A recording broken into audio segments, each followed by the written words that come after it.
Estamos no Castelo de Vimianzo e imos falar do proceso do liño.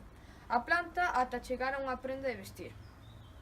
Esta é Carmen Ribeiro, é a presidenta da Asociación de Amigos de Liño e vai nos explicar o proceso.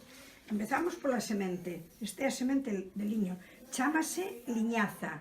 Ademais de utilizala para sementar, ten outras utilidades. Aceite de liñaza, dallo ás vacas e sale unha leite moi rica, tamén se fai pan de liño, sabón, bueno, ten moitísimas aplicacións, incluso en menciña. Bon, seméntase, como decíamos, no mes de maio e recóllese no mes de agosto. Cando recollemos, a planta é así. Recollemos, hai que quitarlle a semente que está aquí dentro destas boliñas e metelo no río. Ese é o proceso de curtido.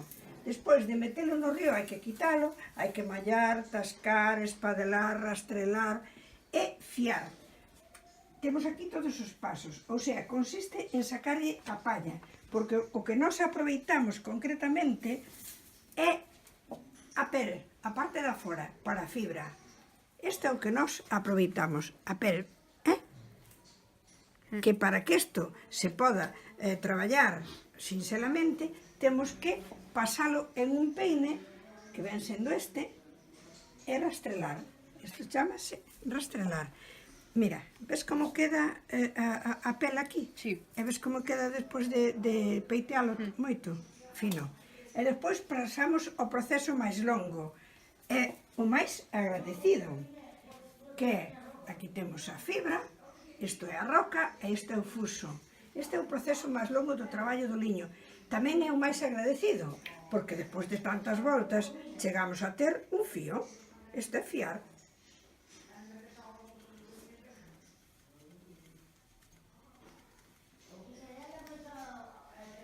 Fiar, facer fío. Non ten outra... Este é o fío de liño. Este fío, para que sea servible, aínda temos que lavalo. Para lavalo, pasamos a un aparello que se chama o sarillo, que ven sendo este, e facemos unha madeixa para poder lavar ese liño, porque aquí sería imposible de lavar. Entonces o lavado facémolo cocendo. Hai que cocelo durante todo o día. Ou se cocémolo con xabón normal. Si queremos esta cor, que é o natural, xabón neutro. Si queremos que sexa branco, con lejía, sin máis. E despois temos as cores, que eso xa é tintado. Eso xa é un proceso longo, e bastante dificultoso. Porque é verdad que o fío de liño non colle a cor como se fora unha fibra ou un algodón. É máis duro para cocer. Bueno, co fío feito pasamos ou ben o tecido, que é notear, ou ben calcetar, palillar, ganchillar, bordar, como calquer outro fío. Vamos ao tear, este é un tear de baixo lizo. De baixo lizo quere decir que traballamos así na parte de abaixo, pero depois hai teares de alto lizo que son uns marcos para facer tapices. Este é un tear de baixo lizo. E que facemos? Temos o tear, temos que colocar a urdimbre.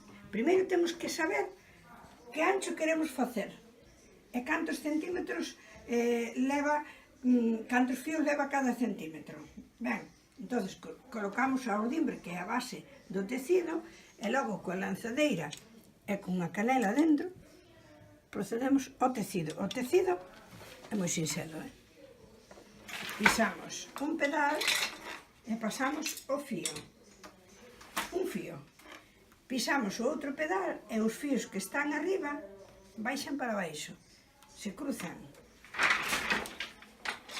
E pasamos a lanzadeira. E así todo o tempo hasta conseguir ter unha tea. Esta tea é unha tea moi aberta, como unha tela transparente de cortina, porque vai a ser concretamente para bufandas.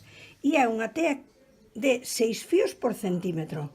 Ou sea, que aquí 1 centímetro leva 6 fíos, e eu aquí, a man, tamén teño que pasar cada centímetro 6 fíos. Este, xa digo, é un tear, e a tea compónse, como falamos, de 2 partes, a urdimbre que é a base e a trama que é esta que eu faço para a encadeira. E depois con esta tea feita, pois xa facemos calquer peza que nos Claro. guste.